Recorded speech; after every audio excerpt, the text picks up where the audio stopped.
Indian ആകാശത്തിന്റെ ഭരണം ഇനി വിദേശ വിമാനങ്ങൾക്കല്ല, നമ്മുടെ സ്വന്തം മെയ്ഡ് ഇൻ ഇന്ത്യ കരുത്തിനാണ്.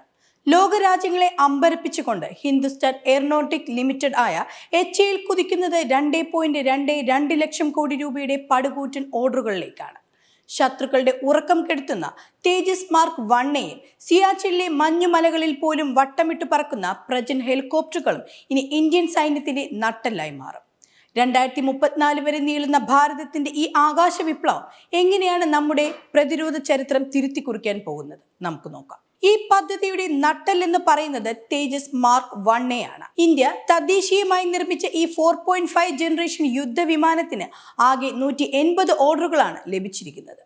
നിലവിൽ 5 വിമാനങ്ങൾ പൂർണ്ണമായും സജ്ജമായി കഴിഞ്ഞു. വെറുമൊരു വിമാനമല്ല ഇത്.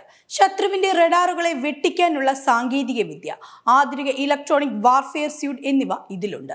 അടുത്തിടെ നടന്ന പരീക്ഷണങ്ങളിൽ അതിദൂരത്തുള്ള ലക്ഷ്യങ്ങളെ തകർക്കാൻ ശേഷിയുള്ള അസ്ത്ര മിസൈലുകളും തേജസിൽ നിന്ന് വിജയകരമായി തൊടുത്തുവിട്ടു. വിമാനങ്ങൾ വേഗത്തിൽ നിർമ്മിക്കാൻ നാസിക്കിൽ പുതിയ അസംബ്ലി ലൈൻ കൂടി തുടങ്ങിയതോടെ പ്രതിവർഷം 24 തേജസ് വിമാനങ്ങൾ പുറത്തിറക്കാൻ HALന് സാധിക്കും. യുദ്ധഭൂമിയായ സിയാച്ചിനിൽ പോലും ലാൻഡ് ചെയ്യാൻ കഴിയുന്ന ഏക അറ്റാക്ക് ഹെലികോപ്റ്ററാണ് പ്രജന്റ്.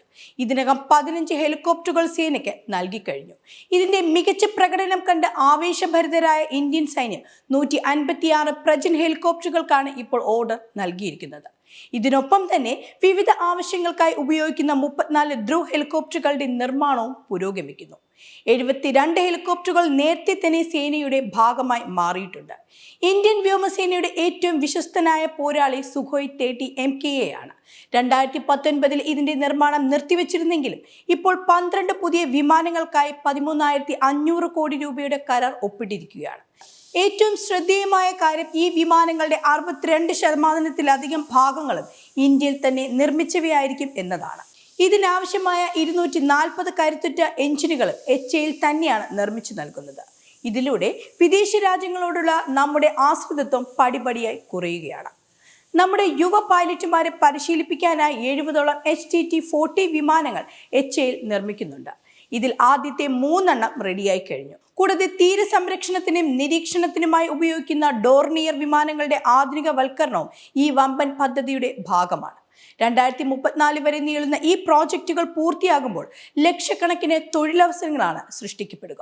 ചുരുക്കത്തിൽ, പ്രതിരോധ മേഖലയിലെ ഈ വമ്പൻ കുതിപ്പ് കേവലം കണക്കുകളിലെ കളി മാത്രമല്ല, ഇത് മാറുന്ന ഇന്ത്യയുടെ കരുത്താണ്. സ്വന്തം മണ്ണിൽ നിർമ്മിച്ച യുദ്ധവിമാനങ്ങളുമായി നമ്മുടെ പൈലറ്റുമാർ ആകാശം കീഴടക്കുമ്പോൾ ആത്മനിർഭർ ഭാരത് എന്ന സ്വപ്നം യാഥാർത്ഥ്യമാവുകയാണ്. വിദേശ രാജ്യങ്ങളെ ആശ്രയിക്കാതെ സ്വന്തം സാങ്കേതിക വിദ്യയിൽ ലോകത്തെ അതിശയിപ്പിക്കുന്ന ഒരു സൈനിക ശക്തിയായി ഇന്ത്യ മാറുന്നത് കാണാൻ നമ്മൾ ഓരോരുത്തർക്കും കാത്തിരിക്കാം.